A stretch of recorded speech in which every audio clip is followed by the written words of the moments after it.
సోదరులకు కాకా కుటుంబం ఎప్పటికీ అండగా ఉంటుందన్నారు మాజీ మంత్రి వినోద్. హక్కుల కోసం కొట్లాడాలి తప్ప కులాల మధ్య కొట్లాటలు ఉండొద్దని అన్నారు. బషీర్ ప్రెస్ క్లబ్ లో జరిగిన మాల మృతవీరుల సంస్మరణ సభలో మాజీ మంత్రులు వినోద్, శంకర్రావు పాల్గొన్నారు. మనం జనం తీర్పు కోసం పాంప్లెట్ ను వినోద్ రిలీజ్ చేశారు. కేసీఆర్ ఏడాది పాలనలో అట్రాసిటీ కేసులు పెరగటం బాధాకరమని అన్నారు శంకర్రావు.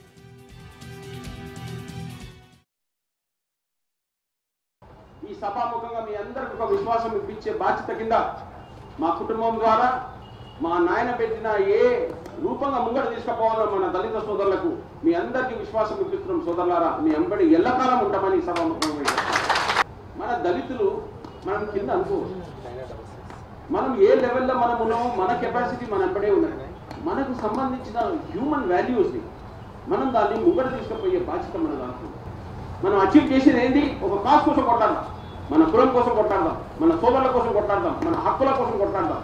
కానీ మనం ఏది అచీవ్ కావాలో యునైటెడ్ ఫ్రంట్ మనం వెంబడి ఇది మా నాన్న 1985లో చుంటూరులో అయినప్పుడు ఆ మ్యాసకర్కి అప్పుడే అన్నాడు విజయభాస్కర్ రెడ్డికి, ముఖ్యమంత్రి ఉన్నాడు, ఇగో ఇది మీరు మాల మాదిగల డిస్టర్బెన్స్ చేస్తున్నారు, మీరు ఇది చేయొద్దు, ఒక యునైటెడ్ ఫ్రంట్ పెట్టుకొని ముంగడ పోవాలని.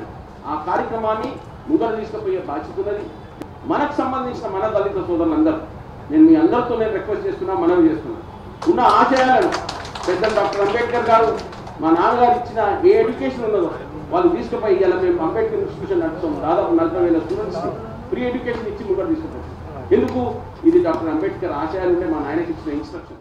సోదరుడు కేసీఆర్ గారు ముఖ్యమంత్రిగా ప్రమాణం చేసాడు. ఆ రోజు నుండి నేను ప్రశ్న అడిగింది ఆగస్టు 31 తారీఖు వరకు, అంటే లెస్ దాన్ 90 days. ఈ రోజులల్లా ఎన్ని అట్రాసిటీ కేసులు బుక్ అయినాయి. నా మీదనే మాలమాది కూడా షాదునగర్లో తిడితే ఇక మేమే మాకు ఇంత అవేర్నెస్ ఉండి మాది మేము ఫైట్ చేయలేని పరిస్థితి ఉంటే ఒక సాధారణ దళితుల గురించి ఏం ఫైట్ చేస్తామండి? అందు గురించి అడగవలసి వచ్చింది. 2009 నుండి 2014 జూన్ 1 తారీఖు వరకు 14 వరకు ఎన్ని అయినాయి? 688, అంటే 60 నెలలు. అంతే కదా? మీరు దళితుల మీద అట్రాసిటీస్ కాకుండా చూడండి నాయన.